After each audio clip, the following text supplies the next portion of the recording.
ekuseni ntambama shebeleza njalo ekuseni mama nantambama ayishebeleza njalo ekuseni mama nantambama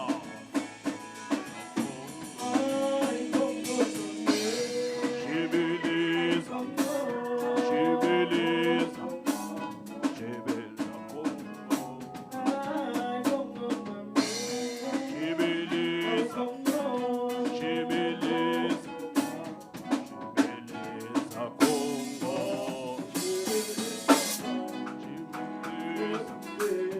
shebeleza shebeleza Kongo shebeleza shebeleza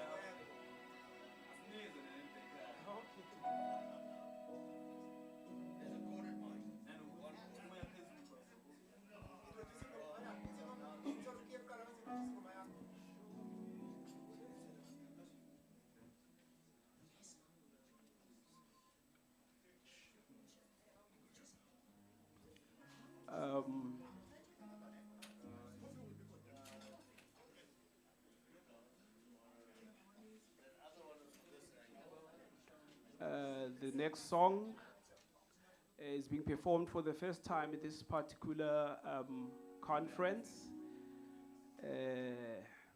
It's in studio. It's going to be part of an EP to be released later this year.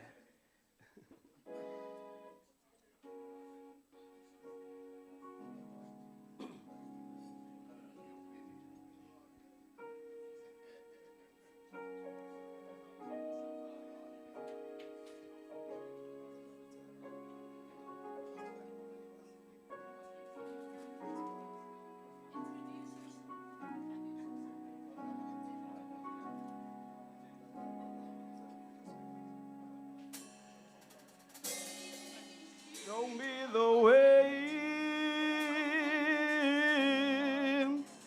Show me the way. And show me the way. Show me the way. Show me the way. And show me the way. Come be seen the Lord. Come be seen the Lord. Enkombi sindlela engizoyihamba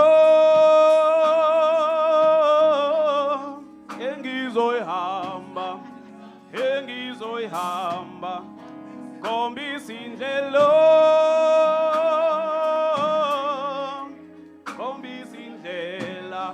enkombi sindlela engizoyihamba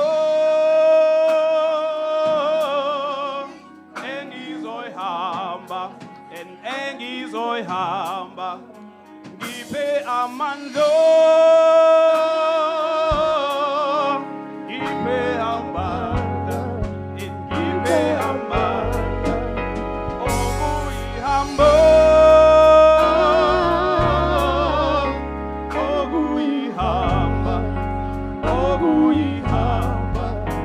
ngiphe amandla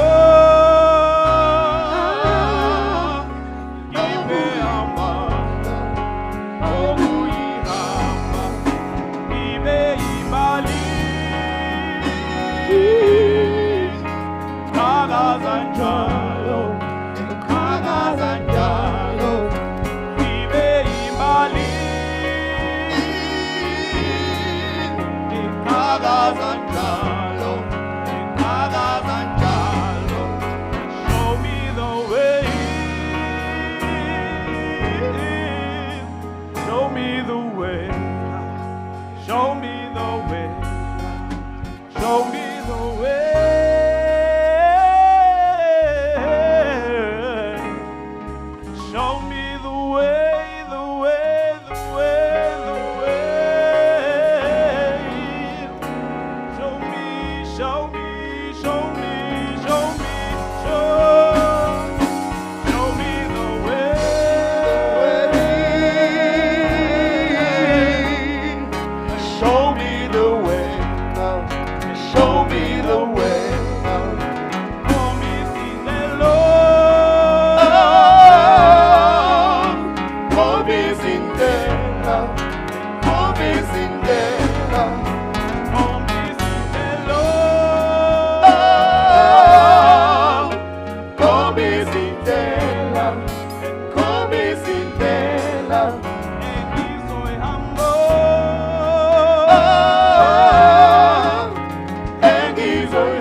There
Join me, guys.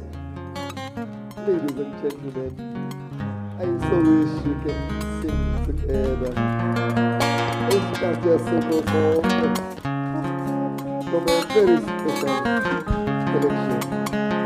Please, enjoy it. Oh yeah. So the song sing along. Oh, la la la.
Sound check for Zoom.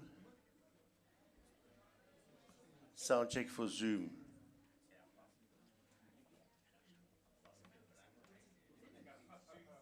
Sound 112.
Good morning, everyone. Please let us take our seats.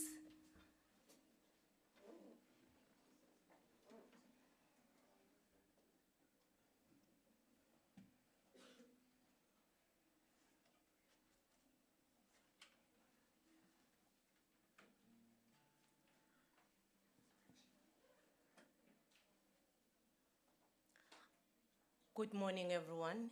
I would like firstly to greet our principal, Vice Chancellor, Professor Mtose, and the management. I would like to greet Mr. Faisal Mkize and his team. I would like to greet our international guests that are present today, and I'd like to greet the friends of the university from other institutions. And then lastly, I would like to greet the Faculty of Commerce, Admin, and Law, and other faculties that are present here today. Welcome to 2024 Mbali International Conference. It is a great honor and privilege to stand before you as your program director of this esteemed gathering. This year's theme is African Resilience Reshaping the Global Stage, Growth, Synergy, and Prospect could not be more fitting as we explore the continent's evolving role in the global landscape. Since its inception in 2016, the Mbali International Conference has grown exponentially in both scope and reputation. We began as a visionary initiative under the leadership of Professor Tiwari, has now blossomed into a global, recognized platform for scholarly discourse, cultural exchange, and collaborative innovation. Professor Tiwari and Professor Greiling's leadership and vision has been instrumental in laying the foundation for what we are celebrating today. Their commitment to fostering dialogue and collaboration has helped shape this conference into an event of an international significance. I am your program director today, and I am Professor Nana Vezi Makigama. I would like to call our mother, the mother of the faculty, Professor Greiling, to welcome us officially. Thank you.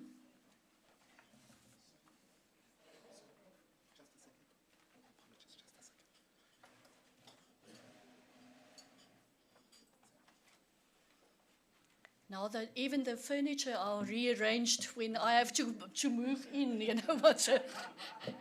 Maybe not because I'm the mother, but the grandmother, I think, of the faculty. I want to welcome each and every person here at the Mbali Conference 2024. A warm welcome in a cool day, but we specially did that for all our visitors that always complain, oh, Richards Bay is so hot. How do you live here? How is it possible that you can survive? Now you can see. We sat as a conference team and we said, can we just afford our members one cool day that they don't blame us for the heat? And we delivered. Even the weather is here in terms of this. Colleagues, I want to greet everyone and welcome every single person, and I so wish I can just mention every person that is a returning member and every new guest that is here today. But I would like to mention a few people, if you don't mind. And the first one is then the privilege of having our Vice-Chancellor and our Principal, Professor Matosi, to visit a conference, just a conference by a faculty. This is not something that you see at every university. And then I see that my DVC institutional support is saying, agreeing that we welcome her, but we also have at this conference all three our DVC of this university. Institutional support, Professor Chata is here today.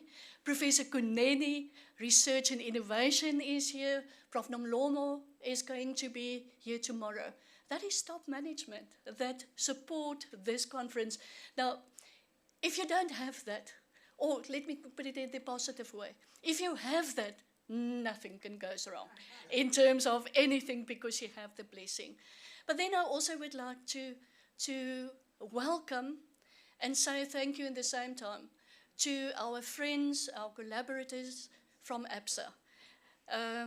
Mr. McKenzie, we see you, we appreciate you, we hear your story, you and your team, and somewhere is Wandile that worked for a whole year with us. Wandile, do you just have to? There's Wandile. He needs to put up his hand because for a whole year he was involved. And he is, Mr. McKenzie, he is a fierce boss. He is bossing us around on a weekly basis and where's this and where's that in terms of everything. So I would like to acknowledge him as well. And now my computer has gone down. Can you believe that? That is one of those things. Someone's stolen my iPad, etc. All right. So then what I want to say now, I have to speak from the heart because I don't want you to see how technical inability is here on my side. Colleagues, I need to welcome our international guests. This is an international conference, and we're doing it deliberately as an international conference to reach out in terms of the rest of the world. And we're so proud to, first of all, welcome 4 of our guests that traveled all the way from China. Our collaborators, they're sitting here in front. That is a long, long way to travel from China to visit us. Then we also welcome our friends from Ghana, where we have quite a big group of people from Ghana. We went to welcome our friends from Usan, from Nigeria, and then our friends from every university in this country. We have a person either presenting a paper online or in person from every single university that we are doing this. Now, in terms of Mbali, and I'm going to pronounce it on 2 ways, the ways that the VC prefers it Mbali. Mbali is the Zulu word for flower. And you will see our emblem. We have the flower and then Africa growing out of that.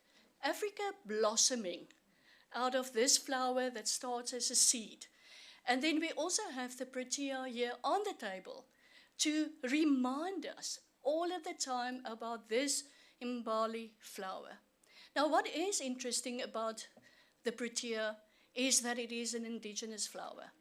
You don't find it in any other country, but when you go to the UK and they have the flower competition there, we constantly win with this indigenous product of ours. But what is behind the fynbos in terms of where the protea comes from? I never understood this until I deliberately read about that.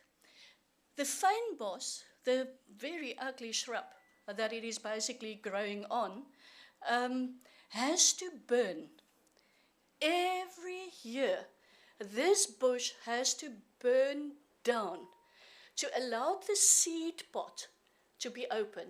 No water, nothing else is strong enough to open the seed pot so that the seed can come out and that the fynbos can revive and grow again and bloom again.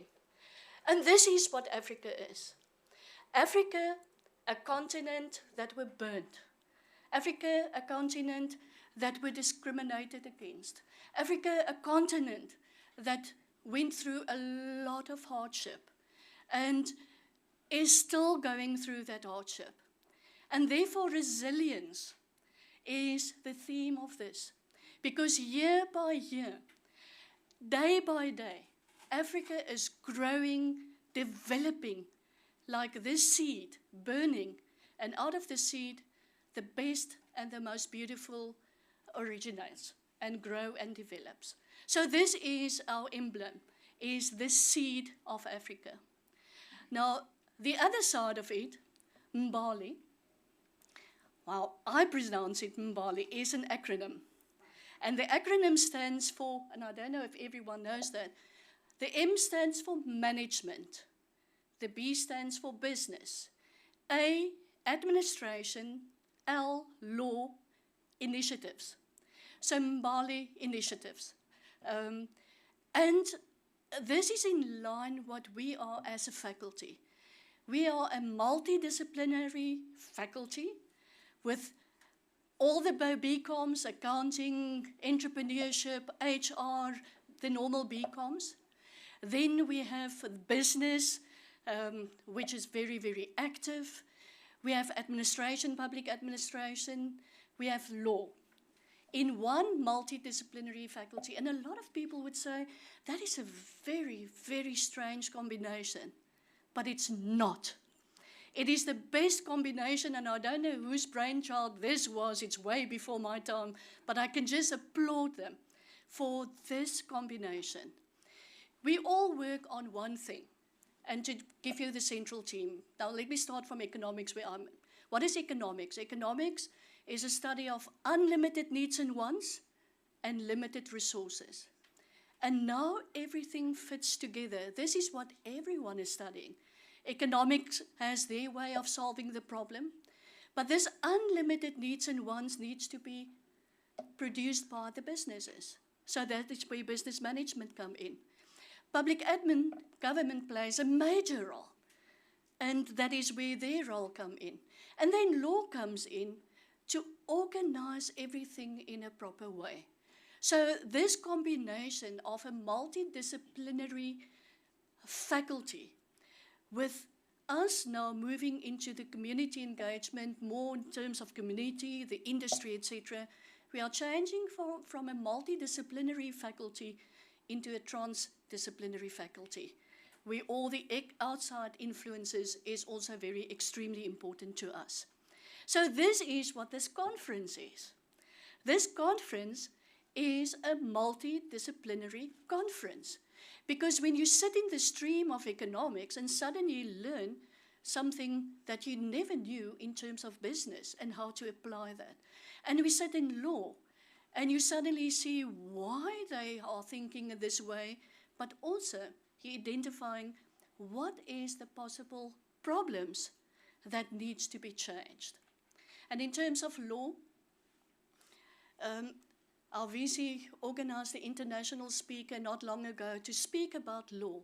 And there's one sentence that I will always, always remember.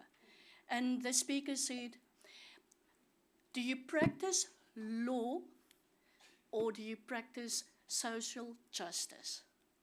And this is the start of this conference. This is what we are hoping for in this conference. This is what I hope that you take home in terms of how to take your own exclusive knowledge and to mix it and to overlap it with everyone else so that we all can work towards a better Africa, better South Africa, better life for Africans in Africa.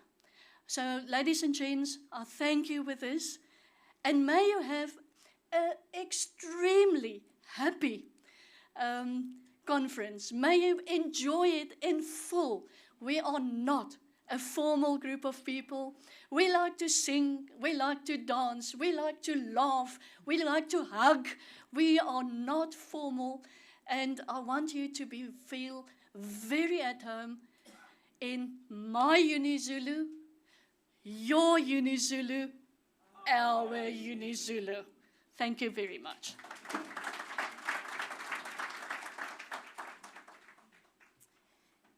Thank you so much, Professor Greiling. I'm sure you can see where do we get all this energy. She rubs it all in all of us. But where is she getting her energy? Wait and see. You will see where she's getting her energy from.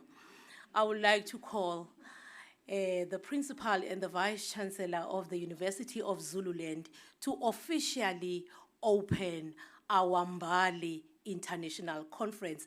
And it gives me pleasure all the time to call her name, Professor Xoliswa Ntose. Please come.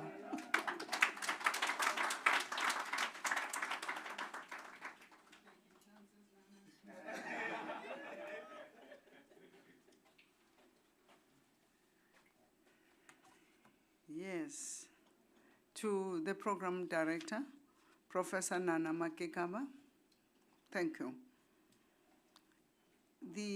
I'm going to make this comment before I welcome you, that the list of people that have got to be acknowledged by the faculty are a speech just on its own. So I might just do the introduction of the guests and then sit down and say I concur that all of you agreed. That's what I might do. So good morning. The Mbali Conference is an international conference of 2024, will be graced by numerous luminaries and dignitaries, each being an important figure on that very existence and of the conference, and also to South Africa society as a whole. In the first instance, I would like to acknowledge the ABSA executive team. You'll know why they come first.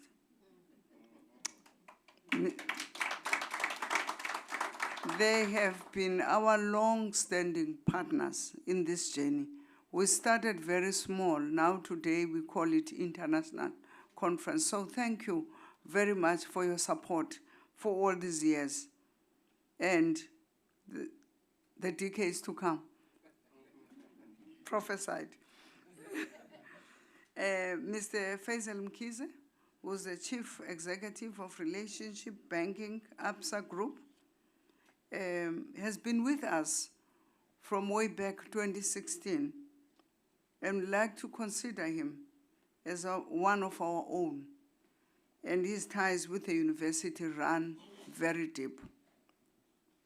The ABSA team, Mr. Roni Mpatsane, Managing Executive of SME at ABSA, Ms. Zingisa Peshe, Segment Head of Growth Business Bank in KZN and Mpumalanga, Mr. Norman Fekitia, Executive for SME with Relationship Banking,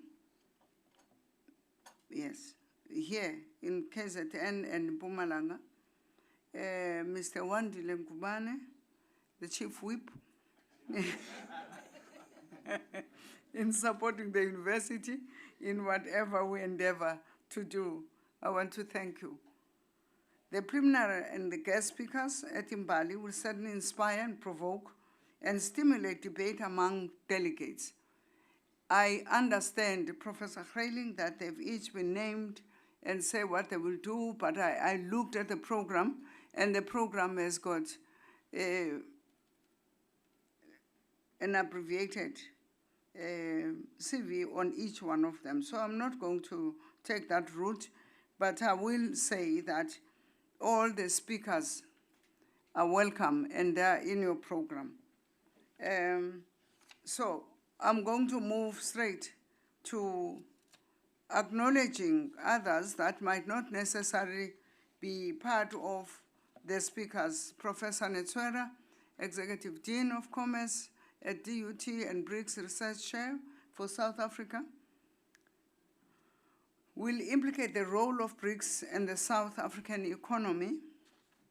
Dr. Nora Clarke, Ms. Tlengiwe Mvubu, our former council member, who might not be here this morning, or she is here.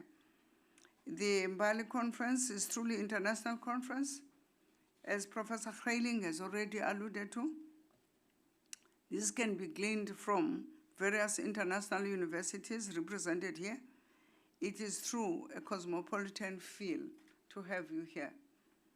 Firstly, we welcome our colleagues from China, Professor Ning Lu and his team, who hail, I struggle with Xinchan University. Rio Castano from Valoriza Research Institute from Portugal, Dr. Fuyane from University of Britain in UK, Mr. Dube and colleagues from Great Zimbabwe University, Dr. Adams and Simon Dingdong Dombo, University of Business Integrated Development Studies in Ghana, Mr. Zwelem Zembele from University of Eswatini, and others from across our shores who have made it to be here. We welcome you. Warm welcome. South African compatriots, brothers and sisters in the field of academia hailing from following universities and institutions in South Africa.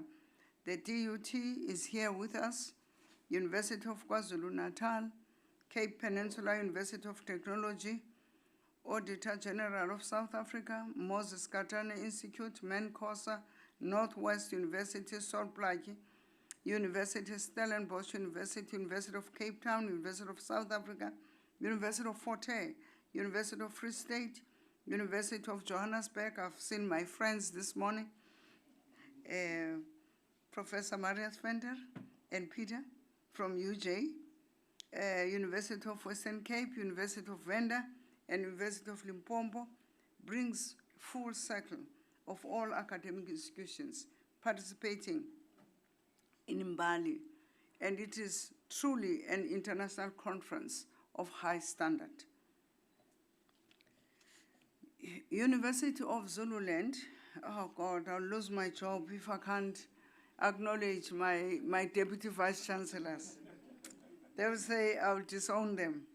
Professor Jaka, who's the DVC Institutional Support, Professor Nomlomo, who's DVC Teaching and Learning, Professor Kunene, who's here this morning, DVC Research and Innovation, and my management team, Professor Brown, I think he's here, who's a director for research, Professor Moyo, the campus director, Richards Bay. He might not be here because there was an accident in Richards Bay campus last night.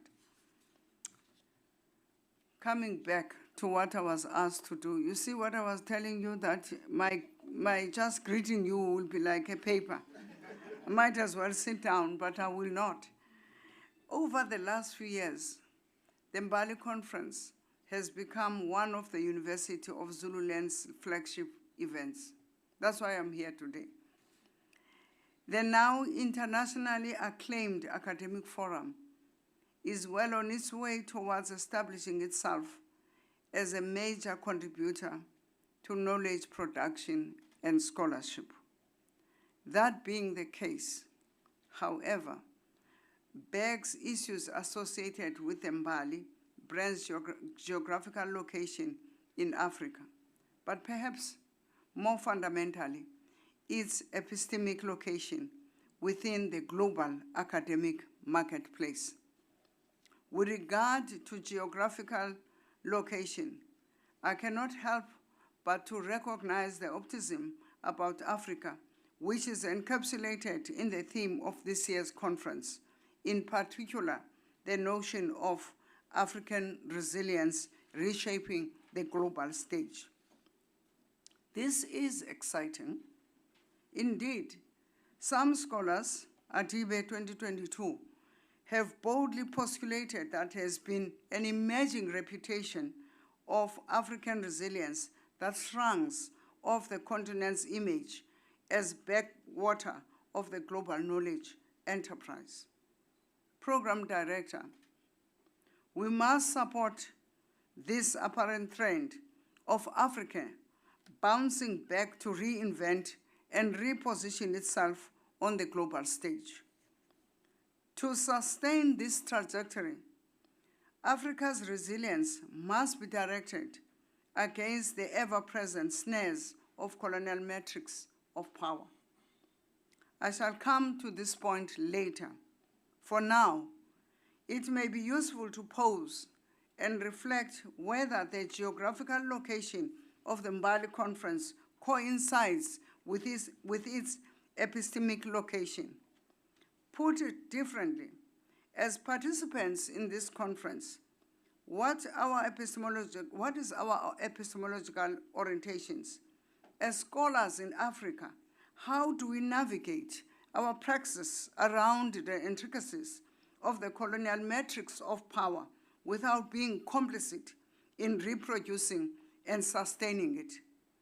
Ladies and gentlemen, decolonial scholarship does provide some conceptual and theoretical tools that can be used to work our solutions to these questions.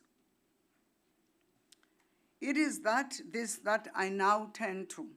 1, colonial matrix of power, the question of epistemic violence. Scholars like Kunjano, Mignolo, Ndlovu Kacheni, and others have used the concept of colonial matrix of power to depict the pervasive way in which power works. Since Mbali is an academic conference in the business knowledge production and dissemination, I thought it would be good to flag questions around how epistemic power manifests itself in everyday life and in academia.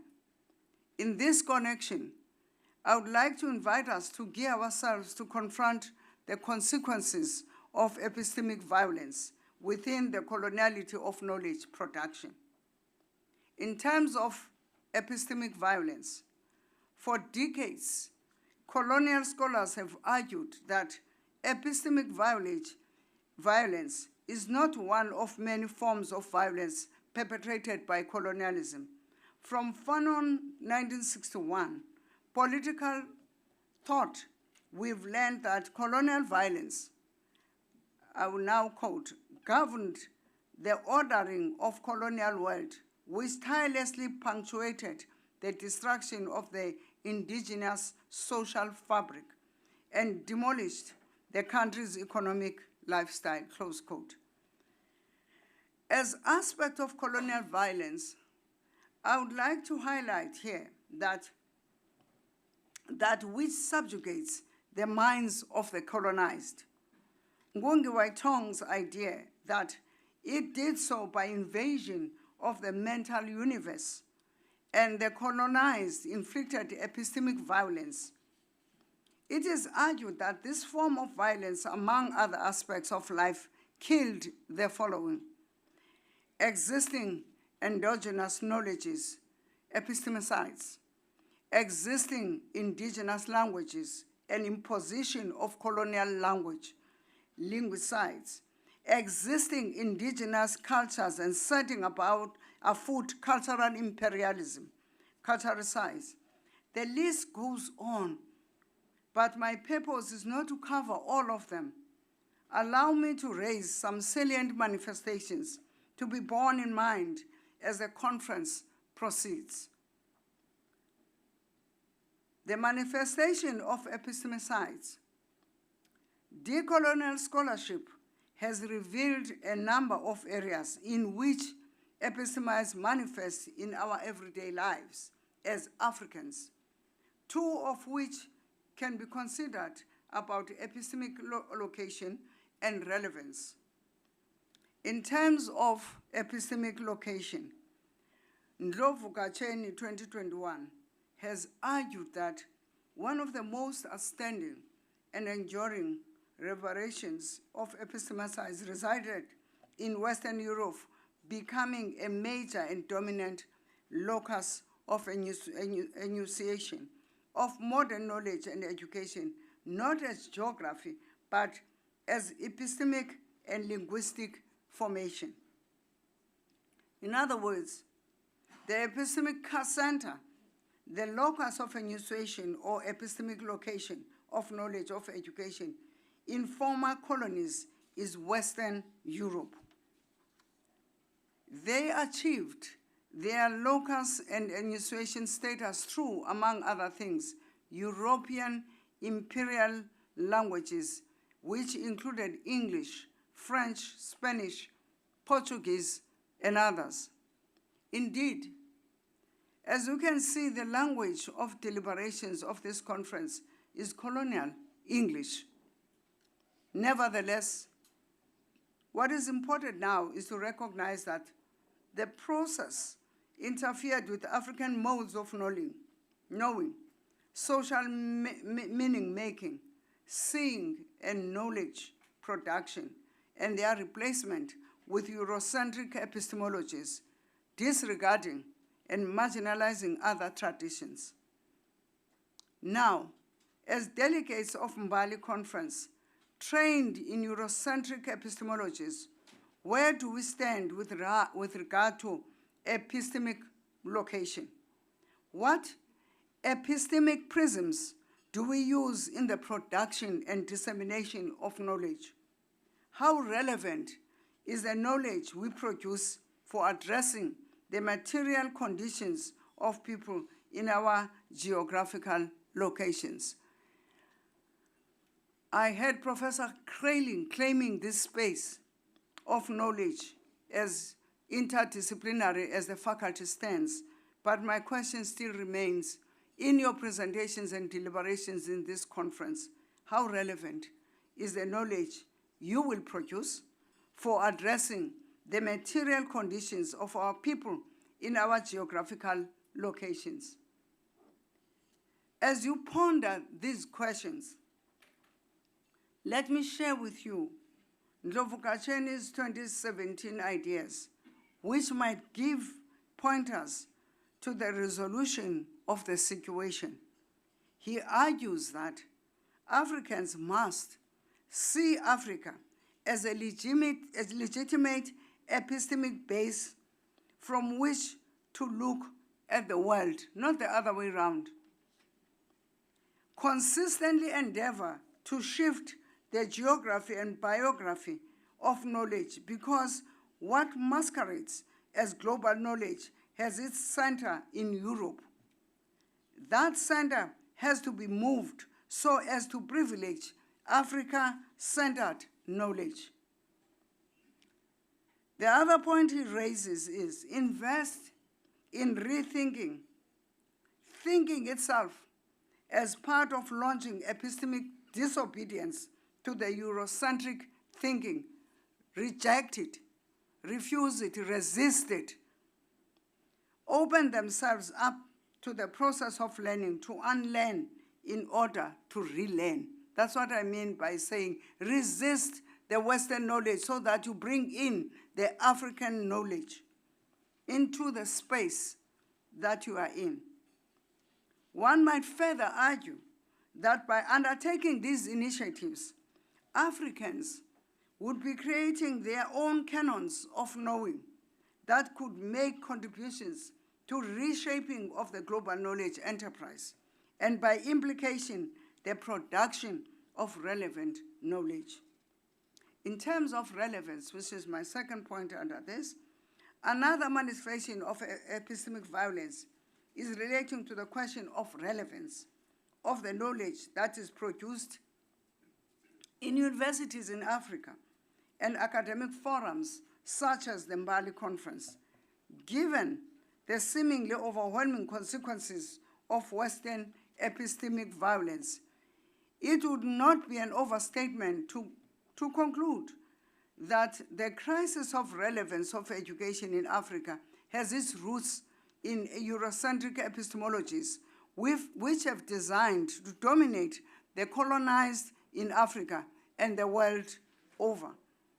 In other words, the relevance of such epistemologies are therefore to be judged in terms of the purpose for which they were constructed, to dominate the others.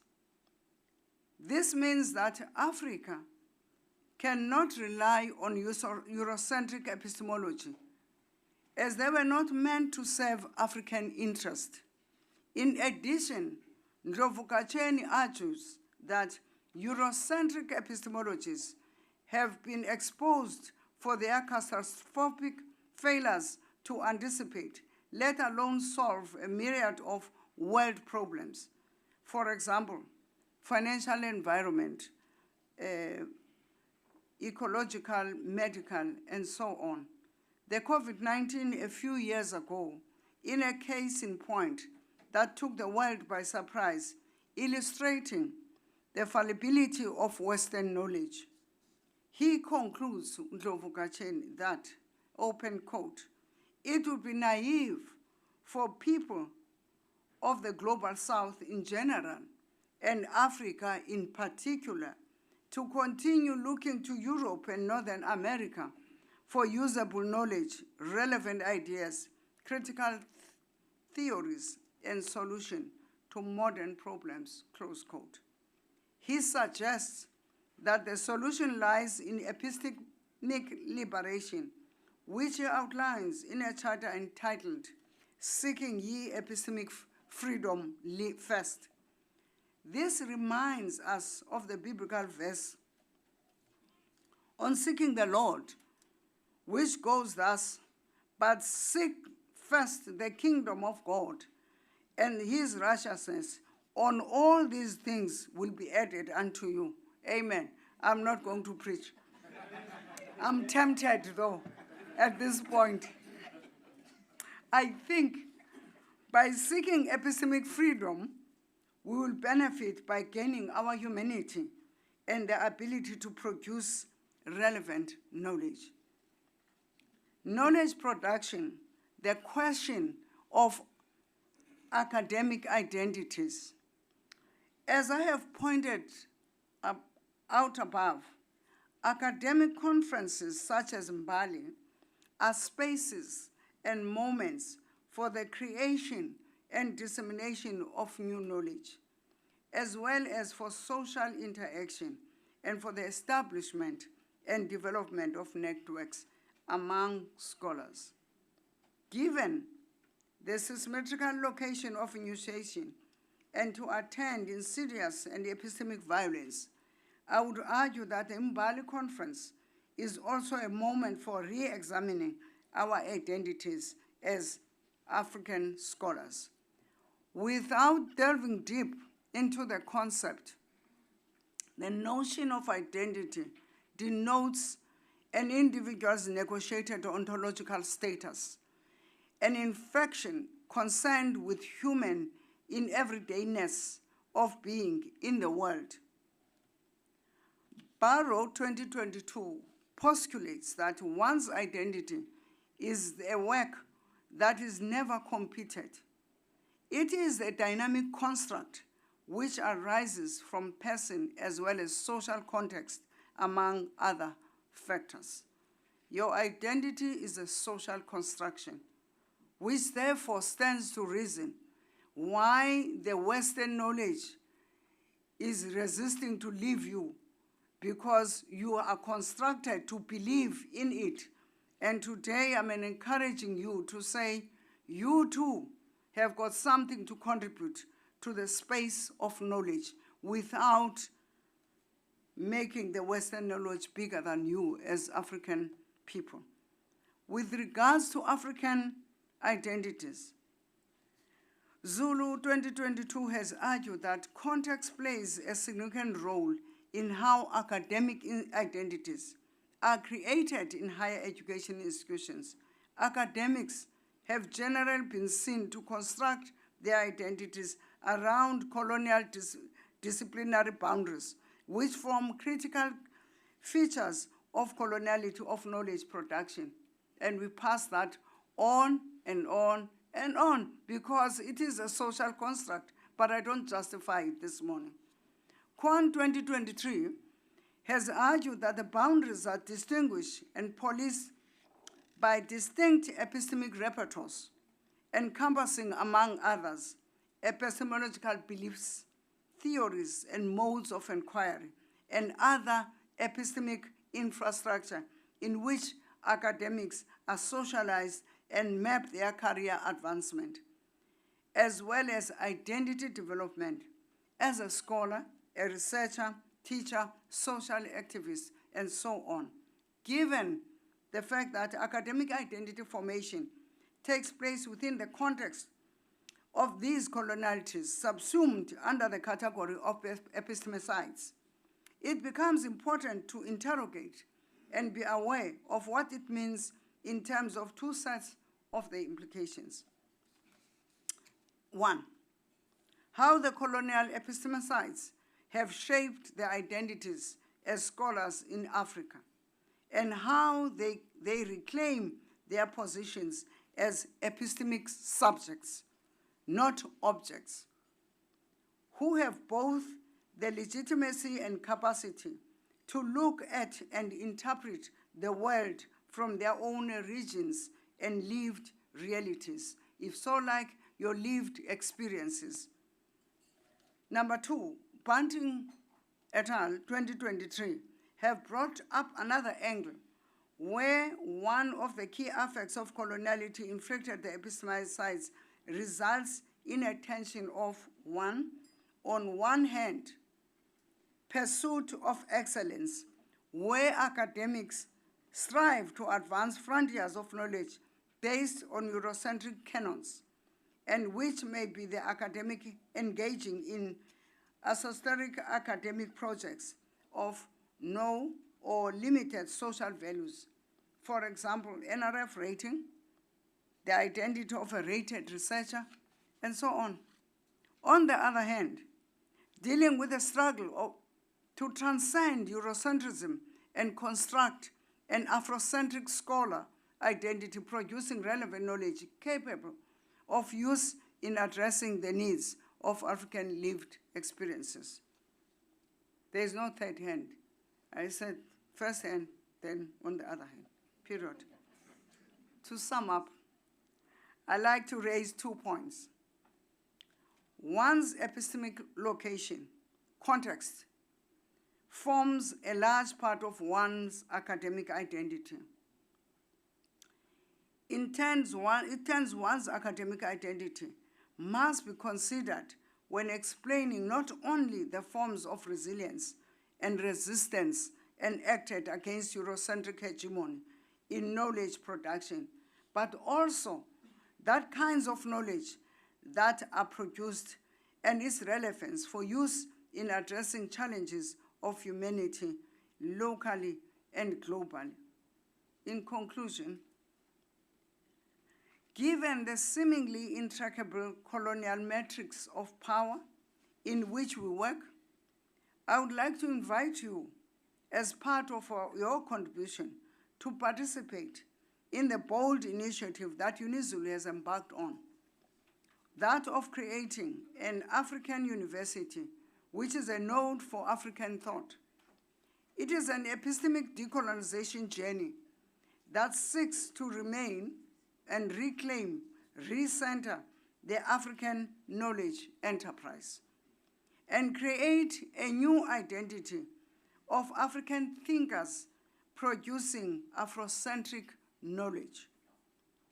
In addition to working with us, the success of Mbali movement, if I may call it that,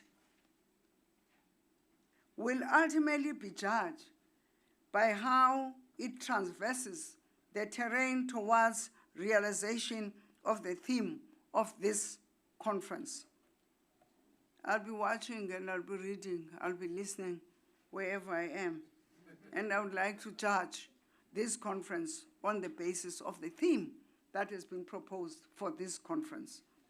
In other words, I would like to wish you epistemically robust deliberations that will go a long way towards delivering us from epistemic bondage. And I thank you.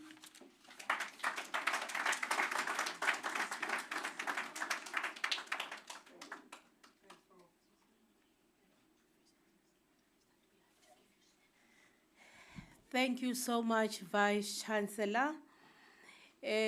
Before you sit, we have a token of our appreciation that you made time to come to grace us with your presence. Unwrapping.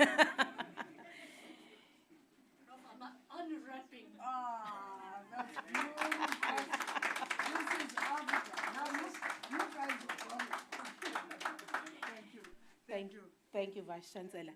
A lot has been said, but what I take from what she has said, she will correct me later if I'm wrong.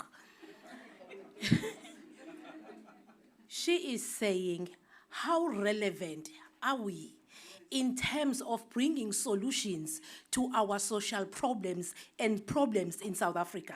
She doesn't want us to take information that is out there in other countries, but let us bring our own solutions that will solve our problems. Am I correct?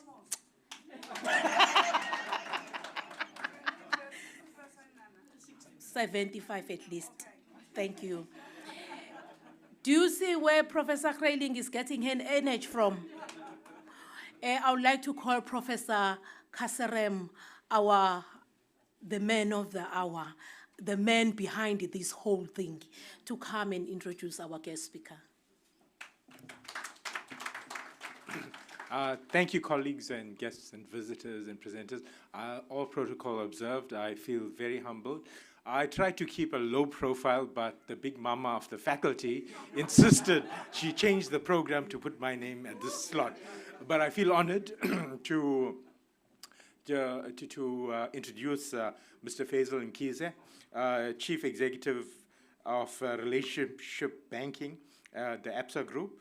Prior to his appointment to this position, he was a Managing Executive Relationship Banking with ABSA Retail and Business Banking, and also spent time in the role of Managing Executive of ABSA Vehicle and Asset Finance. In addition, he served in a number of senior leadership roles in banking, including Managing Executive of Retail, Business Banking in KwaZulu-Natal, Head of Market Leadership and Change in ABSA Business Bank, as well as the Regional Executive of Private Bank in the Northern region. Mr. Mkhize was also a Managing Director of Barclays Bank Mozambique. Mr. Mkhize started his career at ABSA in 1996, has 25 years of banking experience and a solid track record in retail business banking. His experience spans public sector, small business, corporate and business banking, and vehicle finance. As a project leader, he has played a pivotal role in driving key projects across the group of needs and expectations of clients across various segments. His diverse experience has seen him lead some challenging projects, including integration of small business segment from retail banking into business banking. He began his education at the University of Westville, and he earned a bachelor's degree in administration in honors. Thereafter, he obtained various postgraduate qualifications in business management. In addition, he completed various leadership training interventions, including Global Leadership Program at the Gordon Institute of Business Science, the Challenge of Leadership Program at INSEAD Institute in France, Masters in Development Finance at the University of Stellenbosch, an Advanced Business Ethics Leadership course in Wittenberg, Germany. Most recently, in 2022, he completed an Advanced Management Program at Harvard Business School in Boston, Massachusetts. Faisal is passionate about strategy and client engagement throughout his career. His role has evolved from middle management roles to more senior strategic roles, such as managing executive of small banking. He currently served as a non-executive director of ABSA Vehicle Fleet Services. He also served as a board member at Ford Financial Services. In his spare time, he enjoys cooking, golf, and reading. Well, what's missing from here is that, one would think that Mr. Mkhize came from some expensive private school, but he actually grew up in KwaMashu. He schooled at KwaMashu, and from those humble beginnings, he ascended to the lofty heights in the banking sector. You could hear, the decorated achievements in terms of education and all that. And this is the finest example of black excellence. Yeah. Let's put our hands together.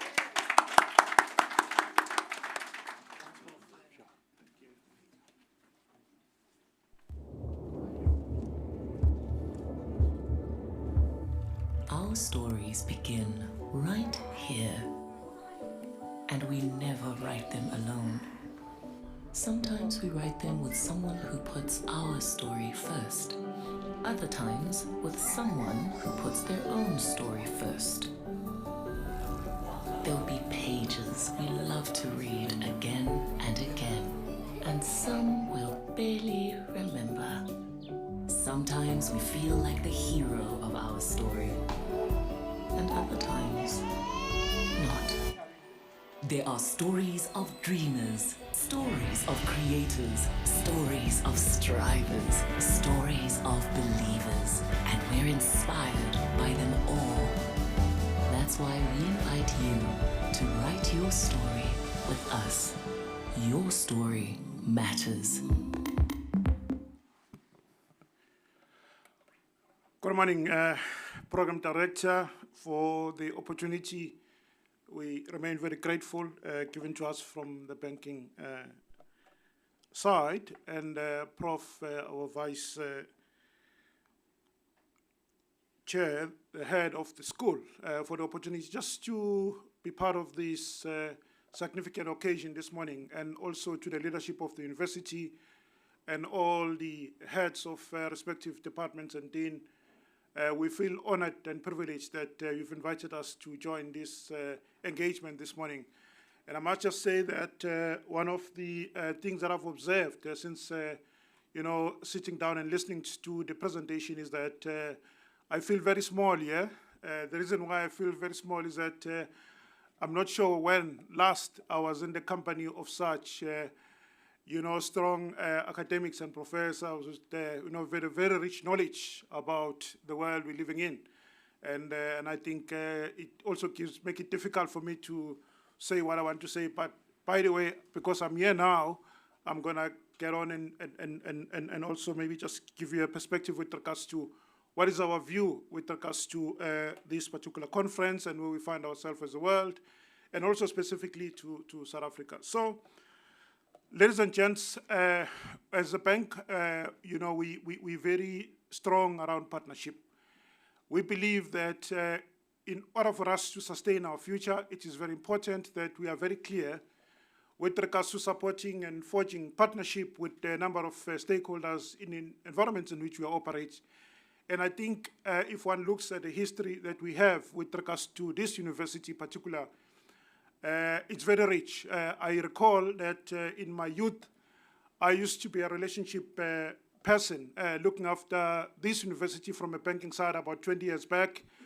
And at that time, things were a bit tough and the rules were a bit difficult. In fact, so much so that if the university needed to borrow some money from the bank, in spite of the fact that their balance sheet was strong, we had to write a letter to Professor Kader Asmal to look for a permission so that the university could borrow. So it just tells you how far we've come in terms of the institution. So, but I've been well received over the years and worked well with a number of the rectors of the university, including, Professor Dlamini, Professor Mavi Gumbi, and now Professor Mtose, who has been a very strong supporter to the bank. We believe that, the position we hold in terms of this relationship, we can't take it for granted. It's very important for us because we've got this rich heritage that we need to preserve. Part of that means that all the time we need to investigate and ask ourselves some critical questions, whether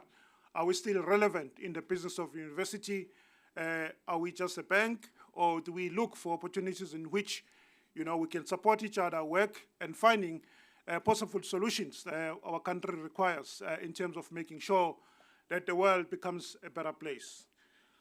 So it is very clear that this conference has grown, significantly from the early stages in 2016. It is very clear that the conference has grown from its early beginnings in 2016, and I can say without any hesitation that the vision of those who started it, I think they would be very pleased, and if they will look back and listen to some of the content and also the levels of research that has come through in the course of time from 2016 to where we find ourselves now. And what is also very important, maybe I think to reflect, is that I spent some time just reflecting on the agenda for the conference. And I must just say that even from a banking point of view, if I had the chance, I think more people should be given an opportunity just to listen to some of the insights that are coming out in terms of those topics, because we're dealing with some of the most, I guess, complex topics that we are battling with as South Africa, and also we are battling with as a world, and also the continent, in terms of some of the critical issues that we're raising in terms of your research. Now, it takes me to the following point. It's that what is the use and the relevance of institutions of higher learning if they don't go some way, in a long way, in terms of ensuring that they shape the construct of societies and business in which we live in? Now, it is very clear that I think this university, together with their partners, have taken the challenge head-on very strongly in terms of ensuring that some of the research content that comes out of this conference, and looking forward to the insight, that does something in terms of shaping and helping to make sure that the world we live in, either in business or in society, becomes a better place. Because if we do that, that means that people will look back over time and reflect on the role of the university and its relevance in terms of, to the point that has been well made by our rector, to saying the relevance of an institution of higher learning is about its ability to shape, change, co-create, and make the world a better place. I have no doubt that, you might ask yourself, why is this so important, particularly for University of Zululand? It's because if you look back in terms of history, your location, where you find yourself, and the hopes and dreams of so many people, young and old, that have walked through, those doors. And, the more you progress, the more you do research, the more you are able to shape, the more you are able to make, the institutions very relevant to the challenges of today. Those people who are working in wherever places they find themselves, either locally or internationally, they will be very proud to be associated with the institution. And it's something that I guess in your effort, I know maybe you might be dealing with that now, in your effort as you engage, as you deal, as you educate, as you embrace, new students that walk into your institution, keep that in mind, to saying it's just not about, the point in time type of a challenge. It's about how do we make sure that we are able to shape, co-create better citizens that are going to go into the world and make a difference with clear consciousness and leadership, to ensure that some of the stereotypes that you've well articulated in your paper, Prof, is that, they can look at some of these things critically, because it's very easy. It's very easy when you leave, university and go into the world of work. Maybe because of success and time, etc., you quickly, and it's very easy, it's very quickly that, you can forget about who we are, where we come from, and what are the big goals, and what is it that we need to do to make sure that we make a world a better place, even in our own small environment. So, and I guess this is the level of consciousness that I think you made reference to saying we must be able to produce and shape, leaders or people that can make a difference in the world, because if we do that, they will look back without becoming too comfortable with the comforts that they find themselves in through time as they journey in life. And when you call on them for help and support in terms of helping or shaping or co-creating or getting involved in some way or the other with regards to the institution, they will come handy, because they understand the role that you've played in terms of making sure that they become who they are as individuals, and also the contribution that they can make into the world. I think if we are able to do that, my view is that we'll have done our job, and to the challenge that I think you've put forward with regards to how do we then take the progress of this conference going forward, is that we are very keen to say that we started this journey from 2016. We are here now. We've seen its growth. We've seen the insight. We've seen the quality of the papers that get produced. And you can be rest assured that for the next 10 years, as long as some of us are still around, you can be rest assured that we'll continue to support this initiative, because it's about building. It's about building future. It's about building body of knowledge. It's about doing these things, because we know, sometimes we forget as business, that if we have quality leaders or quality academics or quality research or quality student that goes into the world of work. We are the ones who benefit at the end of the day, right? So it's time that, programs such as this are well supported, because if we know we've got an educated, strong workforce with clear mind and strong conscience and very clear identity with regards to what, the role of humanity, after all, I think we'll be in a better place as a nation, and we'll be a better place as a world. Maybe some key points that I just want to reflect on. As a bank, we are very much involved in a number of the aspects of the research that we are busy with. I think I've seen some papers that deals with green energy. As a bank, we are number one financing, a bank in terms of green energy. We presented some of our work at COP last year in Dubai, and we do a lot of work in terms of ensuring that we play our role in influencing our clients with regards to going green, and then we believe by so doing that it eases some of the pressure points that we've seen. And I'm glad that we've seen also good progress from an ExCom point of view with regards to helping us to overcome some of the challenges of load shedding, which has had a very bad effect with regards to small business in our base. We know even today, as a country, we are, very hopeful that as we move towards the end of the year, we get better sets of numbers coming out of the Reserve Bank in terms of it helping and shaping, a better set of economic environment. We know that interest rates are all-time high. We see it in our books. Our people are suffering. And, some of the debts, it's very difficult to service. And if you look across the books of financial institutions, you can see that there is pressure that comes post-COVID, and there's pressure that comes particularly with these high levels of interest rates. And we're hopeful that, as we move towards the end of the year, we have a little bit of a better picture that emerges so that, people's disposable income could be in good shape. And then if that is the case, and then we can all ensure that we have a stable, healthy, client base that we can work with. And the last point that I just wanted to comment on is that we are also very strong as a bank in terms of women-led businesses. And in areas where you are participating in doing research around those areas, I'm very happy that we can engage and explore opportunities, because we know that's the biggest area where I think as financial institutions, we have not made sufficient progress.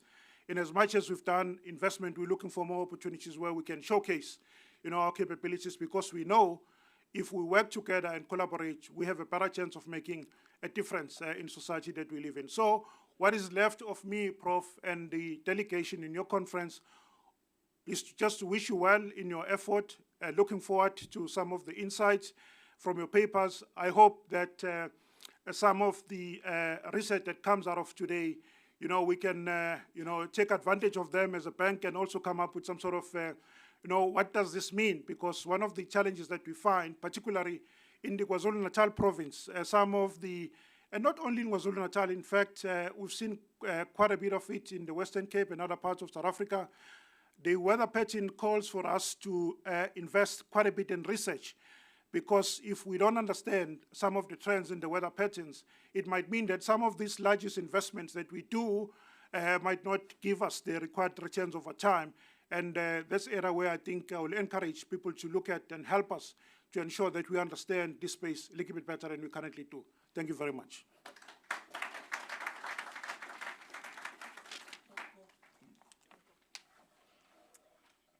Thank you so much, Mr. Mkhize. I would like to call the Vice-Chancellor to come and hand in the gift to Mr. Mkhize from University of Zululand.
I'd like to call the Vice Chancellor again and Mr. Mkhize.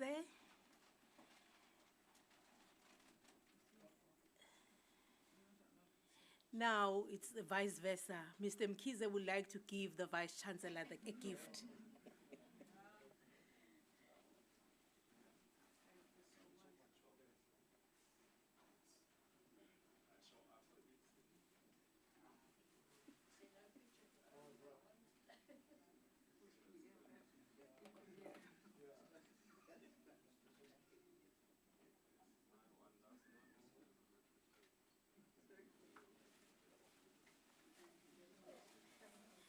Thank you. Thank you so much, Mr. Mkhize, and thank you, Vice Chancellor. Then, without wasting time, guests, there might be changes on the program, so please bear with us. But for now, there are no changes. I would like to call Professor Greiling to introduce our first plenary speaker. Thank you very much, the Program Director. It is really an honor to introduce the first plenary speaker as really a son from Africa and South Africa, Professor John Louise. Prof. Louise I know for quite a long time. He's an economist. He studied at Wits and he did his master's and his PhD there. He went to UCT. He was the executive director or the executive dean in a different faculty that we were always in competition with. He was in management and we was in economics and finance, and he always managed to get a bigger budget than we were. So we were not very fond of him, but as an economist, I'm very, very fond of him. Currently, he's a professor of international management at the University of Sussex, but he's also part-time at the University of Cape Town in the business school. So he's definitely then one of these multidisciplinary people. He's been a visiting scholar really basically everywhere in the world, at the US, Chile, Netherlands, Portugal, Hungary, Italy. You could just name it and he was there. He's a very, very good teacher, lecturer, that won several teaching and learning awards. But also, this all-rounder that published more than 150 papers, including 100 articles in leading journals, co-authoring of books, etc., in this. I want to go to just one piece of information more of his. And a visiting scholar in the University of California, in Italy, in Budapest, Hungary, in Berlin, in Chile, Colombia. As I say, a world traveler. But still, he is researching on what is happening in South Africa, and he's specializing in developing economies. So he brings this world of experience, international experience, but he's applying it onto our country and our problem. And then his topic for today is about the middle income trap. And I know a lot of people would say, wow, we have the high income and then we are struggling with poverty and inequality, and that is there. But middle income in South Africa is basically an amount of something like 24 or 22,000, John, you can correct me, the rands per month. That's not a lot of money. And that is the only source of saving, investment, etc. And if we don't protect this middle income or try to improve this middle income and give it better, there's no ways that we will ever be able to get enough money in this country. So I'm handing over to Prof. John in terms of middle income. Prof. Louise, welcome at the University of Zululand. Thank you. And for that kind welcome. I assume you can see my presentation.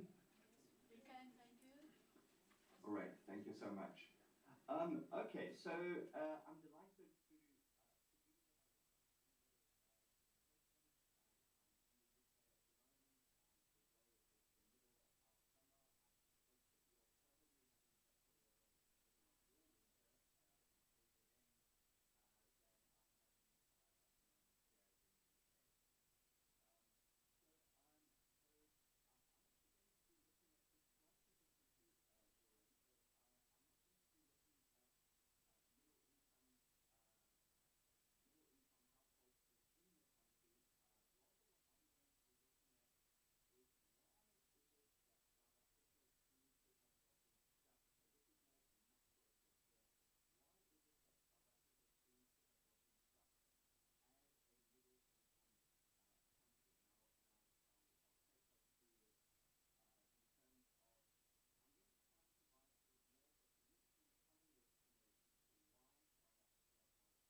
capita GDP in that time period.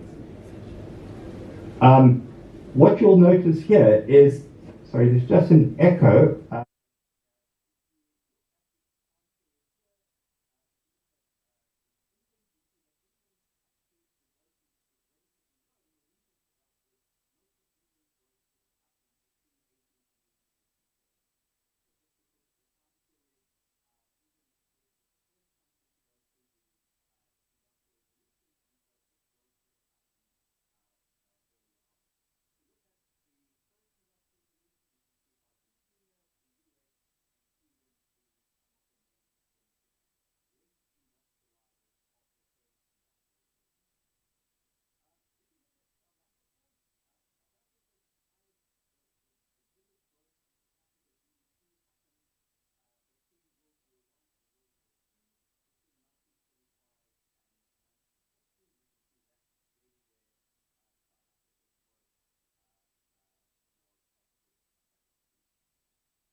You should be, the line should be going up because America's growth should be slowing down because growth starts to slow down when you become an advanced economy, and emerging markets should be experiencing growth more rapidly than the United States. So there should be some form of catch up. Obviously not the same level, but some form of catch up.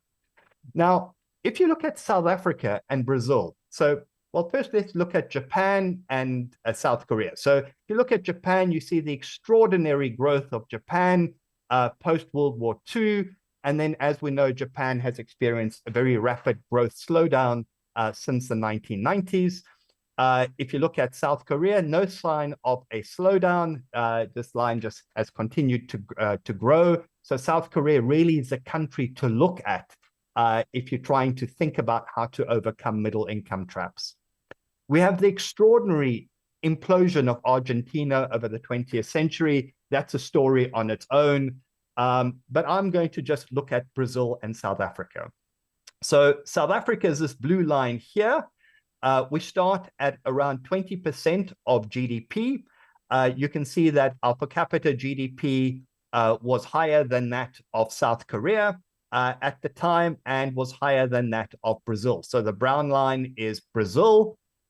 This blue line is South Africa. South Korea is this gray line or the silver line. What I want you to notice is that basically over the course of the 20th century, South Africa and Brazil go nowhere. We start at 20%. We see a little bit of an increase over the course of the 1930s. And then basically from the 1950s onwards, we plateau and we start to decline in the 1970s. If you look at Brazil, a very similar story. It starts at around 20% below us. it overtakes us in the 1970s, but by and large, it actually looks like exactly the same curve.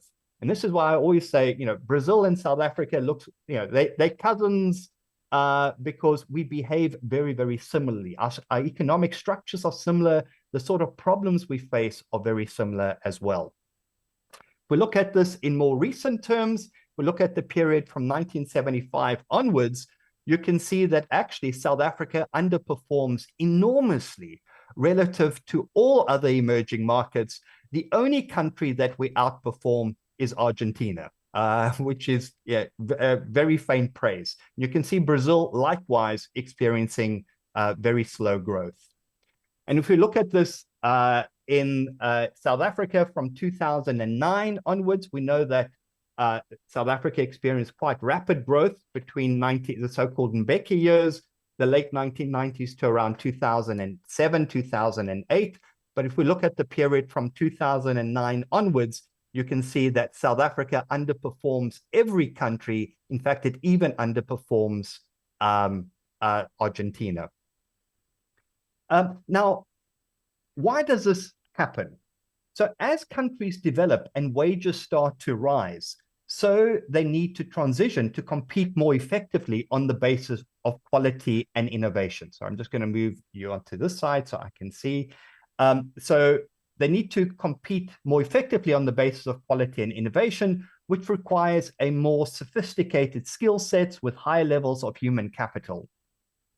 Now, moving up the value chain allows countries to absorb higher cost structures by gaining a premium for greater levels of quality and in time a more sophisticated and innovative product portfolio. And this is a challenge facing middle income countries. And this is quintessentially where South Africa has become stuck. Now, Houseman used network theory to illustrate that a country's trajectory is influenced by its capacity to develop capabilities that are required to produce more sophisticated products.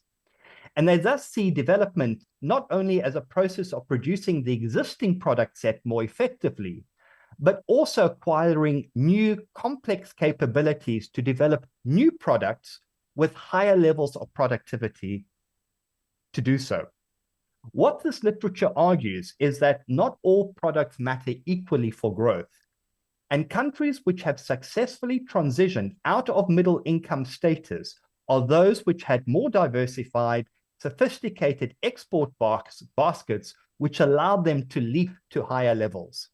And they find that countries in middle income traps export a substantial share of products that are unsophisticated and not well connected to other products. And South Africa is squarely in this category, with 67% of our exports being located within what they call the bad product space. And that's the explanation of what is affecting some middle-income countries, is that they never fully industrialized the way in which most developed countries did due to their lower levels of sophistication and product connectedness, and now are undergoing premature and rapid deindustrialization. In other words, they're prematurely deindustrializing. And if you look at table 1, this table, you'll see a couple of interesting data points. And I'm just going to highlight one thing here. One is that I want you to notice that South Africa spends around 6% of GDP on education. So the issue in South Africa is not that we underspend on education. The problem in South Africa is that we get very bad bang for buck. There is something systemically wrong in the education sector and so, the problem is one of what is happening within that production function. But it's not that we are underspending on education. But I particularly want you to look at, if you look at, for example, our investment rates. You see our investment rate is 14%. Compare that to some of the higher, the other emerging markets, 30%, 40%. If you look at our industry, you see that we have amongst the smallest manufacturing sector amongst emerging markets. We have a very large service economy, a very, very small manufacturing sector. If you look at our high technology exports, relatively low. if you look at our patent applications, you'll see we are the lowest amongst all these countries. Researchers in R&D, we are the lowest. If you look at R&D spending, once again, we are the lowest. And the point here is that the key dimensions which facilitate transitions from middle income to high income status are precisely the dimensions where South Africa fares poorest, namely those related to technological innovation and human capital. If you can give me sort of 4 more minutes, I'm going to wrap this up. But what I want to show you here is total factor productivity. Now, total factor product, countries in effect, very simply put, because I know not all of us are economists, but very simply put, a country can grow by force feeding the inputs. So if you think of a production function, you can just keep pushing inputs. If you keep building stuff, the country will grow. So you can grow by force feeding the goose, or you can grow by using your inputs more productively. TFP measures whether you're force feeding the goose or whether your productivity, or whether you are transitioning to being a more productive, high innovation economy. The picture here is where this becomes really disturbing. And I'm measuring this TFP relative to the United States. Now, TFPs are notoriously difficult to measure, especially across countries. So take this with a pinch of salt. But I think the general trend here is valid. And what this shows, again, this pink line, is if you look at this, you'll see that the total factor productivity levels in South Africa basically have fallen since the 1970s. So not only are we not growing, but even the growth that we are generating is not coming from increasing productivity. So it's the worst of all possible worlds. By the way, if you look at China, we know that China over this time period is experiencing very rapid growth. But in fact, if you look at China's TFP, what it actually indicates, this orange line here, is that most of China's growth as well has been come from force feeding the goose. And you're now starting to see those geese coming home to roost, okay? Because you're now finding all these construction firms in China going bankrupt one after the next, because fundamentally the Chinese model has been built on building stuff. And at some point, you need to be able to make that transition from input-led to productivity-led. That's the challenge for middle-income countries. And I'm going to end with this slide. I'm going to ask you this question: what is South Africa's fundamental value proposition? And I started this by asking, are we a country without a value proposition? We are not relatively more low cost relative to countries in Asia. We are not relatively more high quality. We are not relatively more innovative, and we are certainly not relatively more productive. And this is really important because different value proposition, until we can define what our value proposition is, it's very difficult to develop a strategy when you cannot decide what your value proposition is, because different value propositions require different sorts of investment.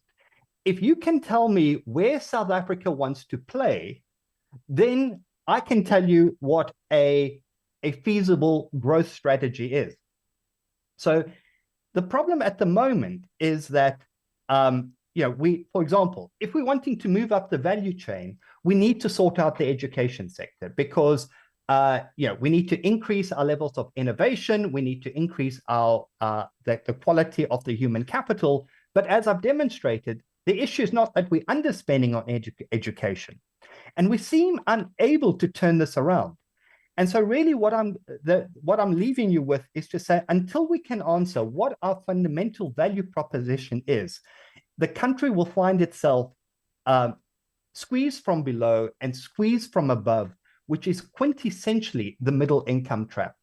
I'm going to end it here because I know I've run out of time, but what the paper then goes on to look at is why politicians seem to find it so hard to make this decision. And the argument that I make is that that MITs are not, middle income traps are not inevitable, but are the result of policy failures that fail to recognize this malaise and to implement appropriate strategies to move countries through this. And what the paper then goes on to look at is where are the vested interests that are maintaining South Africa in this low growth trap. And I'm going to leave you with that.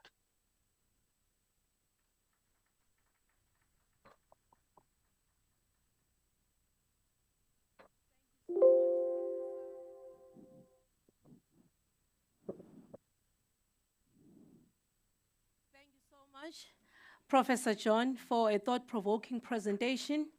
Like you said, we need to take it with a pinch of salt. We thought we were moving forward, but somehow we are not going anywhere. But I think we all know the answer to that. Why? I think we all know the answer to that. But as researchers, we will go back and try to answer the question, why are we not moving anywhere? Yes, why are we not moving? But you remember what the VC has said as well. We need to be relevant. We need to come with solutions that will assist the country to move forward.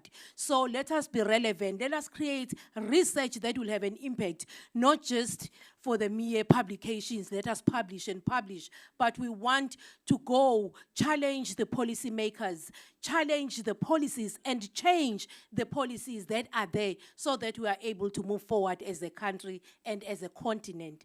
So in the interest of time, we would have loved to engage with the professor. Unfortunately, we are behind schedule. So colleagues, allow me to move forward without engaging the professor, but we want to say thank you so much. We have learned a lot this morning.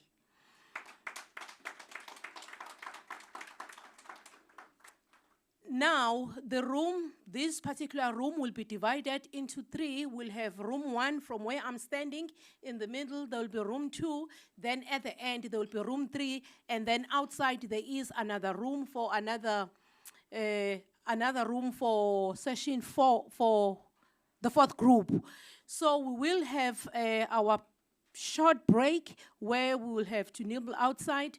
I will ask the university management and ABSA team to go downstairs for the picture. Then if we have time, I will request all of us to go down for a group photo. Thank you so much. You've been the great audience. Thank you. A round of applause for everyone.